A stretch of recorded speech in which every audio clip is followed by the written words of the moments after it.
Welcome back to Mad Hatter's Civil War history. Of this battle, General Burnside said, "Defeat should only make us more faithful still to the greatest cause of humanity and civilization." Of course, Burnside was referring to the bloody Battle of Fredericksburg. The Battle of Fredericksburg took place from December 11th to December 15th, 1862, in and around the town of Fredericksburg, Virginia. It was one of the largest and deadliest battles of the American Civil War, involving nearly 200,000 combatants. The Union Army, led by Major General Ambrose Burnside, launched a series of frontal assaults against well-entrenched Confederate forces under General Robert E. Lee. The result was a devastating defeat for the Union, with heavy casualties and little strategic gain. The battle is remembered for its intense urban combat, the bravery of the soldiers, and the tragic futility of the Union's attacks against Marye's heights.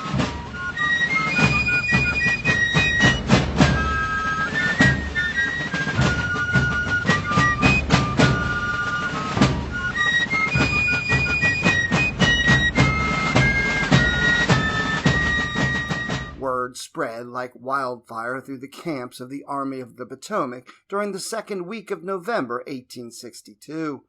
Little Mac was out, Old Burn was in. Nestled in numerous bivouacs situated from Snicker's Gap to Warrenton, Virginia, the bombshell news was received by the troops with disbelief and despair, followed by indignation. To many of the officers and enlisted members of the Army, it was incomprehensible that their beloved organizer and leader of the federal government's premier field force, Major General George B. McClellan, was being replaced by the genial but less than charismatic Major General Ambrose Burnside. The able brigadier of the Iron Brigade, John Gibbon, spoke for many in the Army when he postulated that booting McClellan proved that the government has gone mad. Some men are born to greatness, others have greatness thrust upon them. Ambrose Burnside was neither. Born on May 23, 1824, in Liberty, Indiana, the fourth of 9 children, Burnside grew into an imposing 6-footer with a large head topped with thin brown hair. After graduating 18th of 38 in the class of 1847 from the United States Military Academy at West Point, he was commissioned a second lieutenant and assigned to the 3rd United States Artillery Regiment. Service in the Mexican War was followed by a posting in New Mexico Territory. In 1853, Burnside resigned from the Army and moved to Rhode Island to manufacture a breech-loading carbine of his own design. Failing to sell his weapon system to the Army, he took a job as a cashier with a railroad company and eventually returned to the Army. As a graduate of West Point, Burnside rapidly rose from regimental to brigade to corps command during the first 2 years of the Civil War.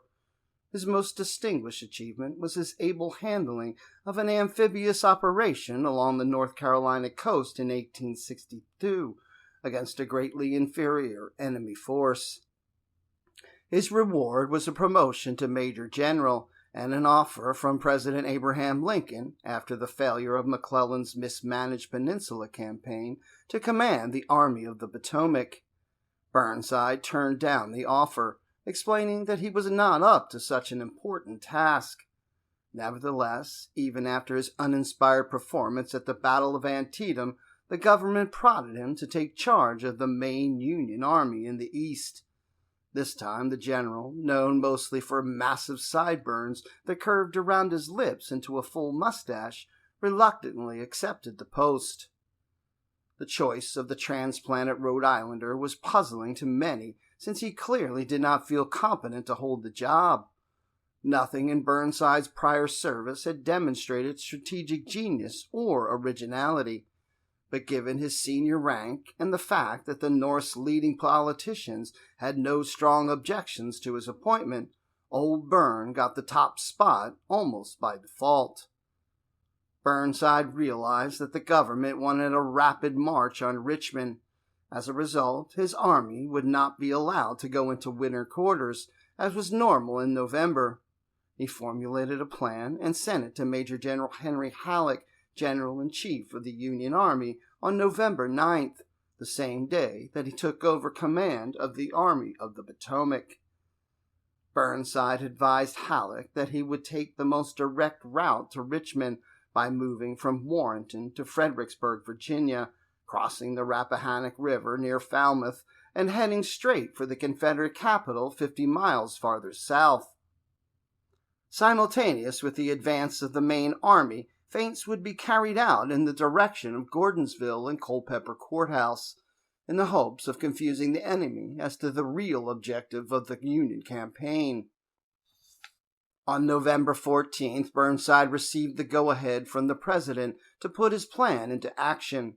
Appended to the approval was the cautionary injunction that in Lincoln's view the scheme would only succeed if you move rapidly, otherwise not. With the final approval in his pocket, Burnside prepared to go forward. He organized his forces into 3 grand divisions: the Right Grand Division, the 2nd and 9th Corps under Major General Edmund V. Sumner, the Left Grand Division, 1st and 6th Corps under Major General William B. Franklin, and the Center Grand Division, the 3rd and 5th Corps under Major General Joseph Hooker. 11th Corps under Major General Franz Sigel was designated as a reserve. Cavalry and artillery units were scattered among the grand divisions. The new setup made controlling the army more difficult in battle because it placed an additional layer of command that would interfere with the communications at critical times between the army leader and his subordinate commanders. Burnside's division leaders were another weakness. They were, on the whole, a mediocre bunch when it came to military capability. Sumner, although brave in combat, was slow to move and needed constant supervision. Franklin was a good enough engineer and administrator, but no ball of fire on the battlefield. Hooker, the most aggressive of the group, as well as a born leader of men, was highly unhappy with Burnside as the leader of the army.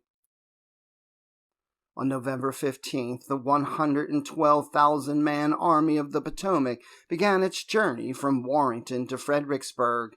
The countryside was mostly forested, with rough, open fields dissected by narrow country lanes, whose condition was made worse by fall rains that continued to come down during the march. Slowing the army further were the thousands of cumbersome wagons pulled by horses and mules that made up the army's supply trains.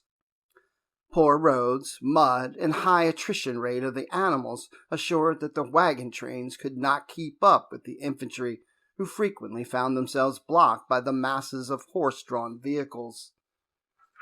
Despite the obstacles, however, the trek to Fredericksburg averaged a respectable 15 miles a day. As the Federals advanced in 2 main columns southeast from Warrenton, Robert E. Lee had only the slightest inkling of Burnside's intentions. While the Federals made their way toward Fredericksburg, only 35 miles from the starting point, Lee's army was badly divided.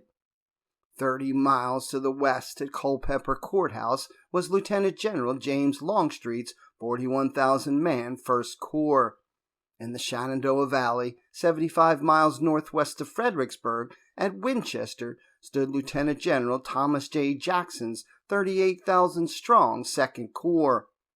Major General James E. B. Stewart's 6,000 cavalrymen screened the countryside along the Rappahannock River. In the event of an enemy attack, Lee would have to reunite his forces quickly, a daunting task even for the fast-moving Confederates. On the 17th, Lee was informed about Sumner's initial move toward Fredericksburg. In response, he ordered 2 of Longstreet's infantry divisions under Major General Lafayette McLaws and Brigadier General Robert Ransom, Jr., to head immediately for the threatened city. By the 20th, he was sure of Burnside's destination and ordered the rest of his 1st Corps units, the infantry of Richard A. Anderson, George E. Pickett, and John B. Hood, to move swiftly to that location. As November 23rd dawned, nearly 40,000 Confederates were concentrated in the Fredericksburg vicinity. Without the presence of Jackson and his troops, Lee had not decided whether to fight or withdraw. He still held out the option of retreating to the North Anna River, where he could take a strong defensive position and then seek an opportunity to launch a counterattack.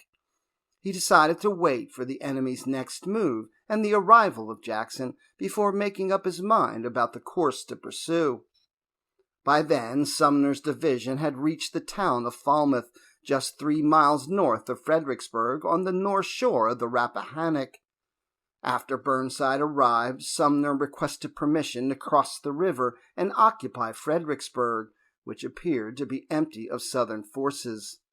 Burnside, fearful that Sumner's men might become trapped south of the river by rising water, denied the old officer's plea for action. He reasoned that it would be safer to wait for his pontoon train, which was expected to arrive at any time, to ensure a safe crossing and secure communications north of the river. In retrospect, Burnside's decision not to cross immediately was a mistake. The town was still empty of any Confederate troops, and its seizure would have permitted Federal artillery to be stationed on Stafford Heights, just across the river, to safeguard the crossing. Burnside's entire plan of campaign hinged on the timely arrival of his pontoon train at Fredericksburg.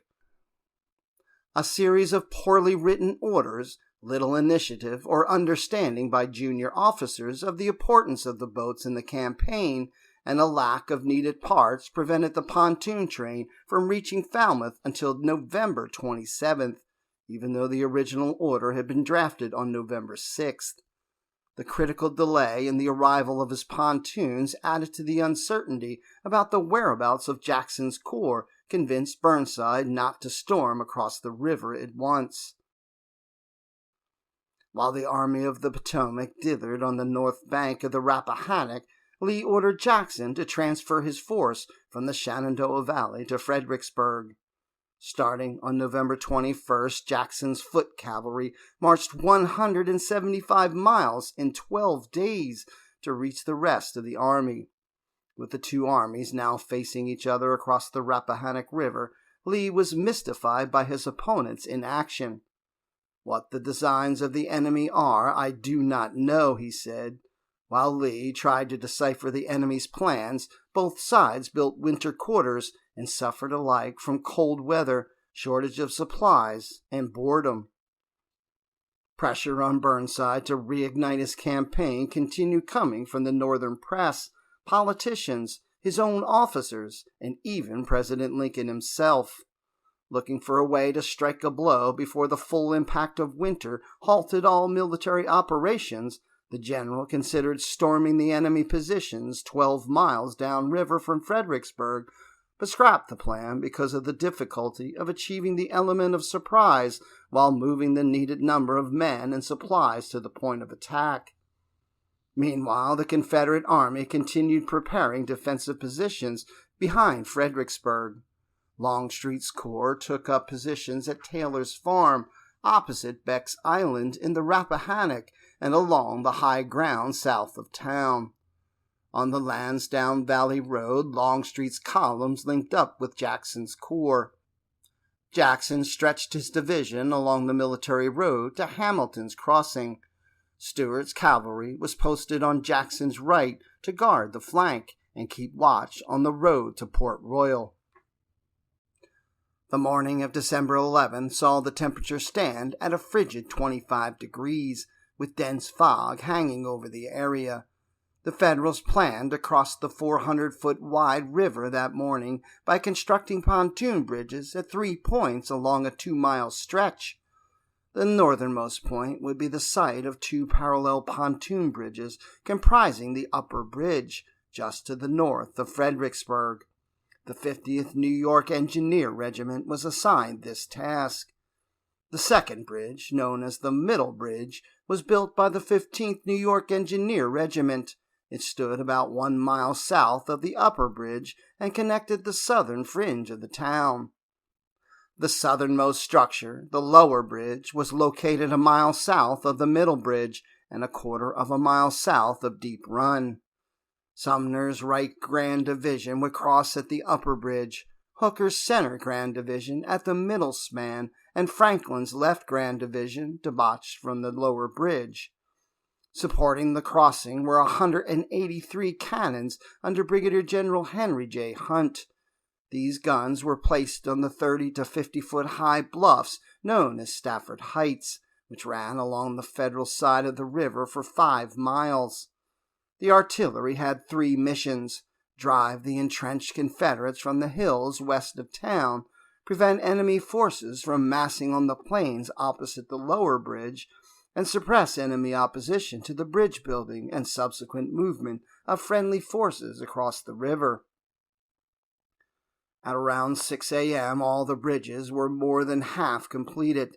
As the fog began to thin out, Union work details labored on the pontoon boats in the frigid water became visible to the Confederate riflemen concealed along the riverbank behind the fences and breastworks and in cellars, warehouses, and houses on the south shore. These men were from Brigadier General William Barksdale's Mississippi Infantry Brigade, the 13th, 17th, 18th, and 21st Mississippi Volunteer Infantry Regiments, about 1,500 men in all, as well as the attached 8th Florida Infantry Regiment.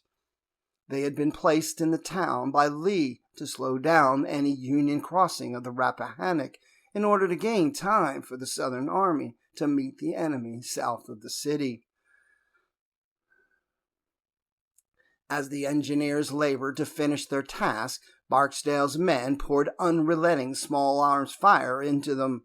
At the upper bridge, galling fire was directed at the 50th New York, killing a captain and 2 enlisted men.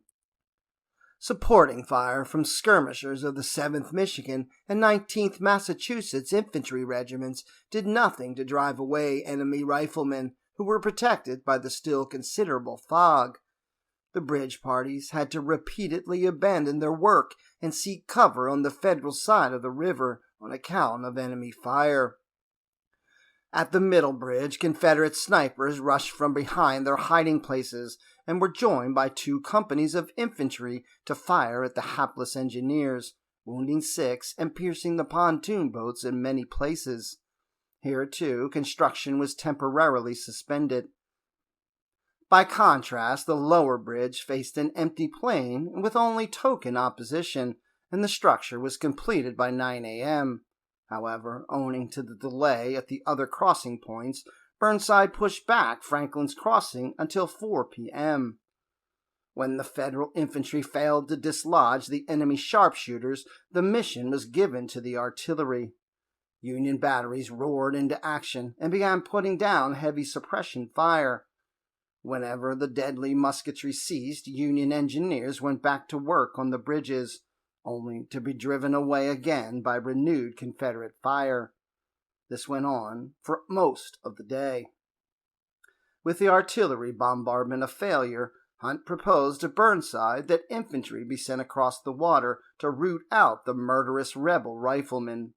Gaining approval for his plan, Hunt collared the first infantry leader he found, Colonel Norman J. Hall, commander of the 3rd Brigade, 2nd Division, 2nd Corps, and had little trouble convincing him to take the job. Hall ordered the 7th Michigan Infantry to board pontoon boats and row to the south bank.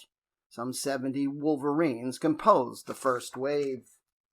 Once on the far shore, they formed under the bank and rushed down Water Street to attack the enemy. In the space of a few minutes, 31 rebel prisoners were captured and a secure lodgment was effected. The rest of the 7th Michigan and 19th Massachusetts crossed the river as well, fanning out to the left and right of the landing site, with the 20th Massachusetts providing support. While the Bluecoats consolidated their position, Union artillery blasted away, allowing the engineers to finish placing the upper bridge.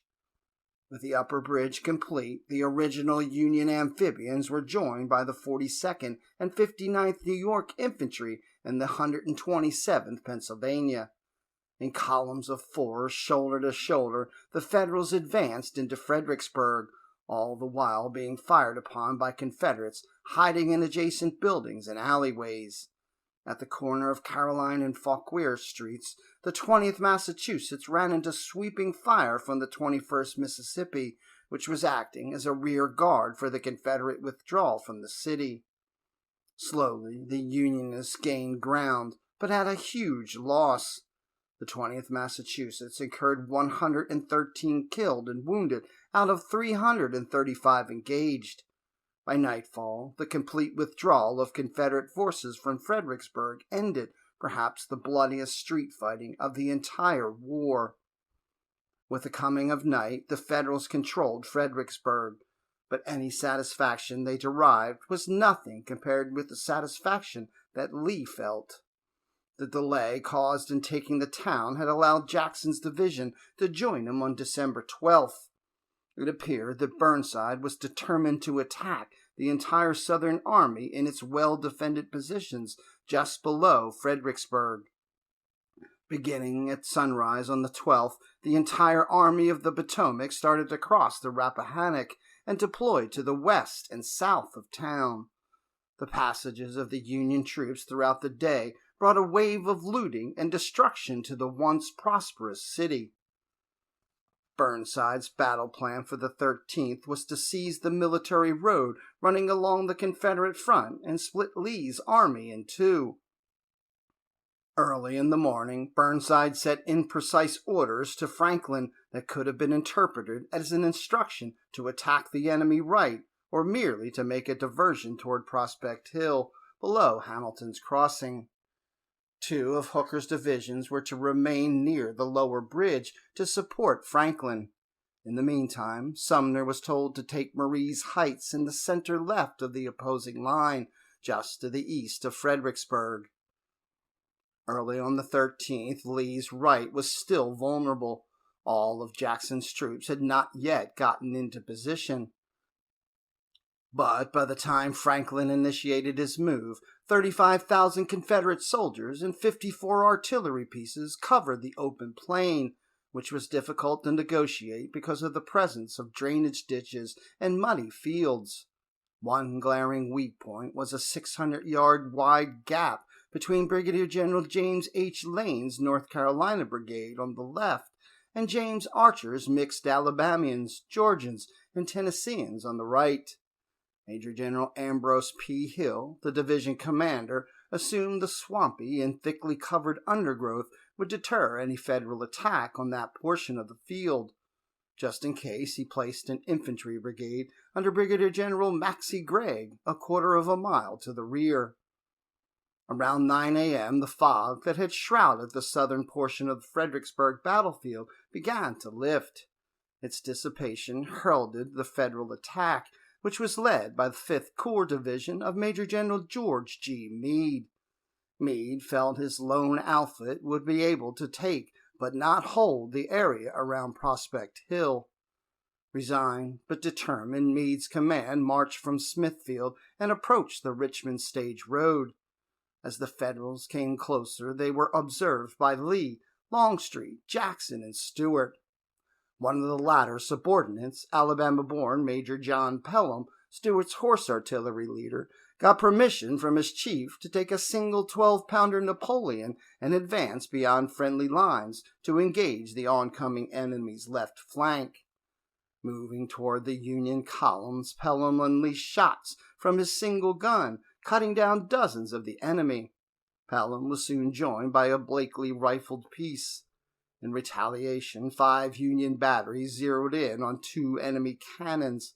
Pelham pulled away from the advancing foe, but not before his amazing axe slowed Meade's advance and forced the entire division of Abner Doubleday to sit out the rest of the battle to guard against similar threats to the Union left. Lee, who had watched Pelham's actions, remarked emotionally, "It is glorious to see such courage in one so young."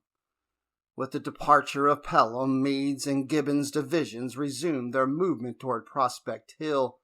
They were supported by Federal artillery stationed on both sides of the Rappahannock, but the fire caused little damage to the Confederates because the Federal pieces could not see their targets. Confederate artillery, meanwhile, was instructed not to fire until the enemy was within 800 yards. With Gibbon on Meade's right, their combined 8,000 infantrymen moved forward. As the Bluecoats crossed the railroad, 50 enemy cannons opened up, inflicting terrible losses. The Union advance stalled, with many troops either falling or else running back in the direction they came from. The dueling artillery commenced counter-battery fire, with heavy losses on both sides. When the opposing artillery fire died down, Meade ordered his men to march over the rail line and attack the rebel infantry line on Prospect Hill. By chance, Colonel William Sinclair's 1st Brigade of Meade's division stumbled into the gap between the Confederate brigades of Lane and Archer.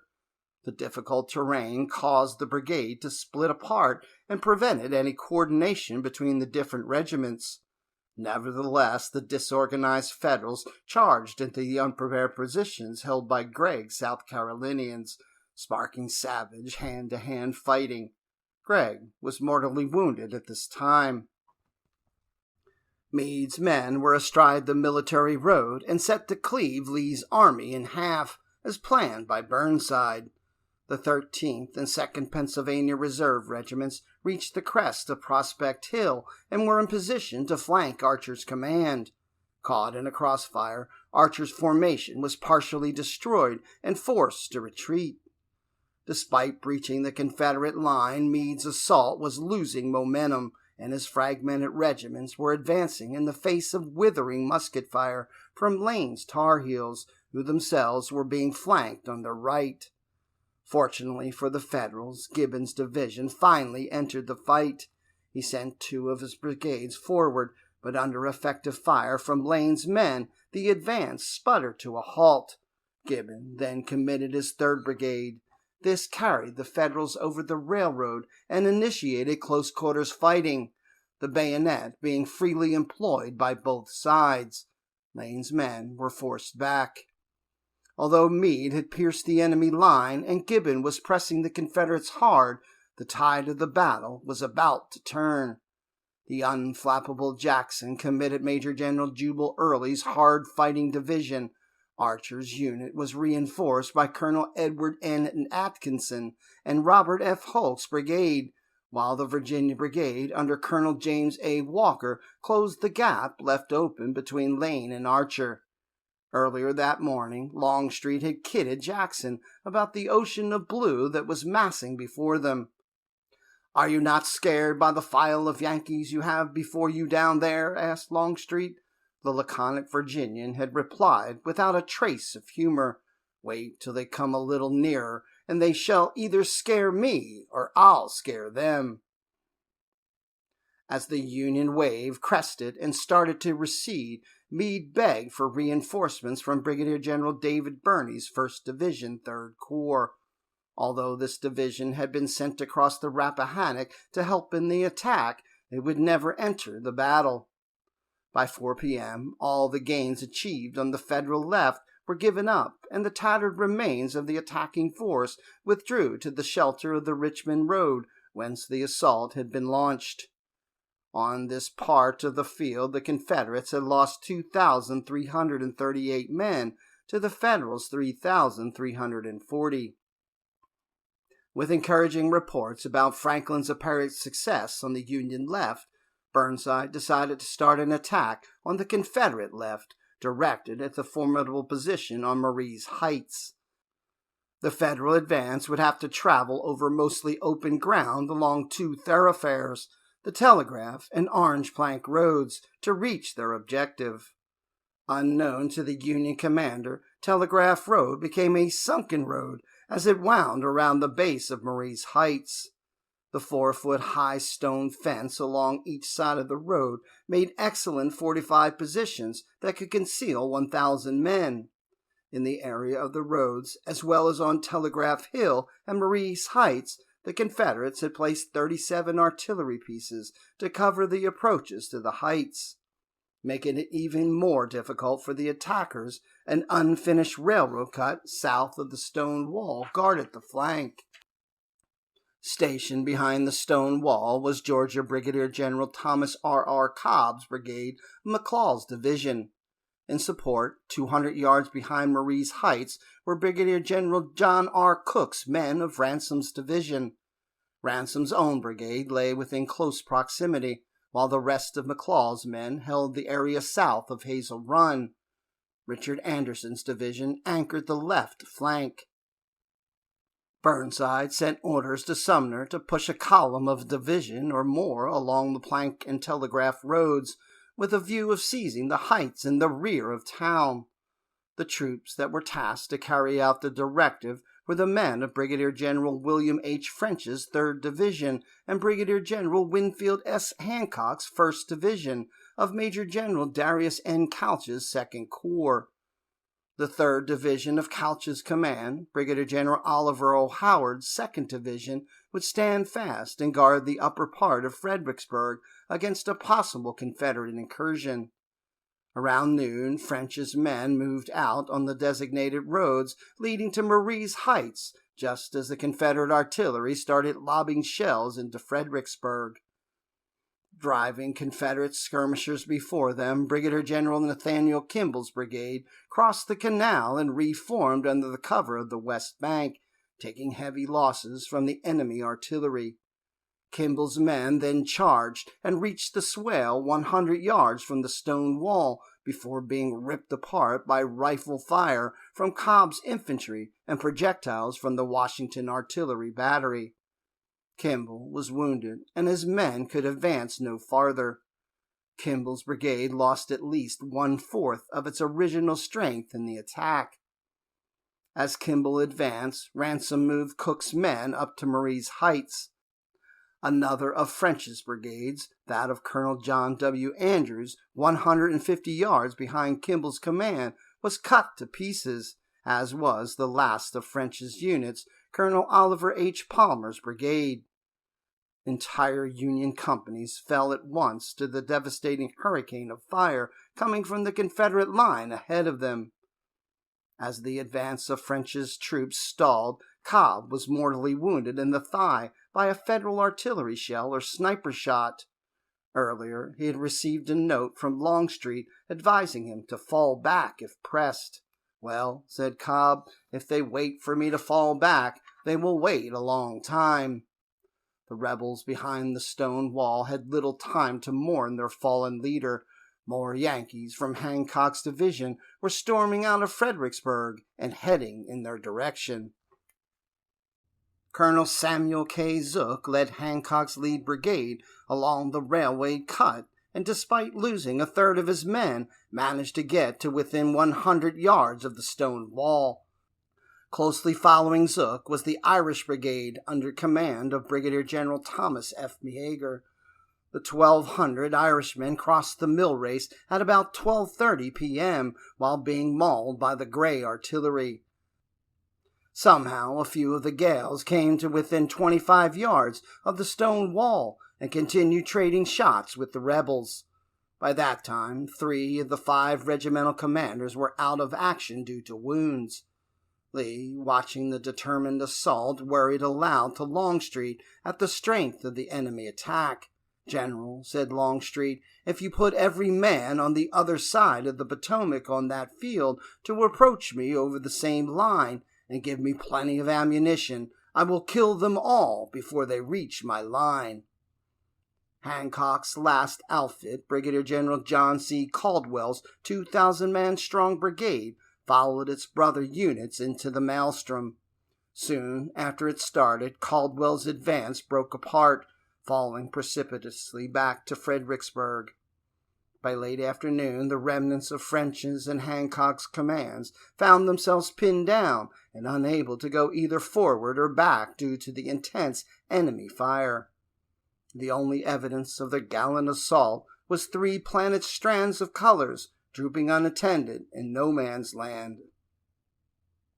To cover the retreat of the battered divisions of French and Hancock, elements of Brigadier General Samuel D. Sturgis's 2nd Division, 9th Corps, and parts of Howard's division attempted to assail the stone wall from the left and right. Their efforts proved fruitless as well, as were those of Charles Griffin's and Andrew Humphrey's divisions. By 2 p.m., Burnside had tried to drive Confederates off Marye's Heights using 10 brigades. His only reward was the loss of some 7,000 men. The Confederates lost about 1,398 killed and wounded. The Union dead were stacked 3 deep in front of the now infamous stone wall. Several Confederates, most prominently 19-year-old Sergeant Richard Rowland Kirkland of South Carolina, the Angel of Marye's Heights, risked their own lives to take water to the wounded Federals. Kirkland was fated to die 9 months later at Chickamauga. Mercifully, the fighting died down as night approached. On the 14th, the troops of both sides remained on the battlefield. The Federals hunkered down in the mud, unable to move because of Confederate rifle fire and occasional artillery rounds.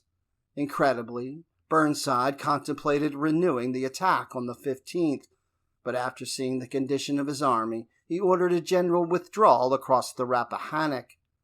On the 16th, 2nd Corps led the retreat of the Federal right, while 5th Corps units acted as the rear guard. The operation was complete by 10 p.m. The Union fallback was so sudden and stealthy that Lee's army had no opportunity to interfere with it. The ever-pugnacious Jackson lamented the fact that he had strengthened his position and perhaps encouraged the Federals to retreat. "I did not think that a little red earth would have frightened them," he scoffed. "I am sorry that they are gone. I am sorry I fortified." The Battle of Fredericksburg cost the Union a total of 12,653 casualties. The Confederate lost less than half that amount. As part of its hideous legacy, Fredericksburg sent the morale of the Army of the Potomac to a new low and strained the resolve of the North to carry on the struggle. "It can hardly be in human nature for men to show more valor," reported one Northern newspaper, or generals to manifest less judgment. Burnside's military reputation would never recover, although he retained command of the army for another 2 months before being replaced by Joseph Hooker. Surprisingly, the victory of this bloody contest, Robert E. Lee was criticized by some of his fellow countrymen for not finishing off his opponent before the latter recrossed the Rappahannock. Perhaps Lee had seen enough for one day. "It is well that war is so terrible," he remarked during the height of the battle, "lest we should grow too fond of it." There was no chance of that happening, either now or in the foreseeable future.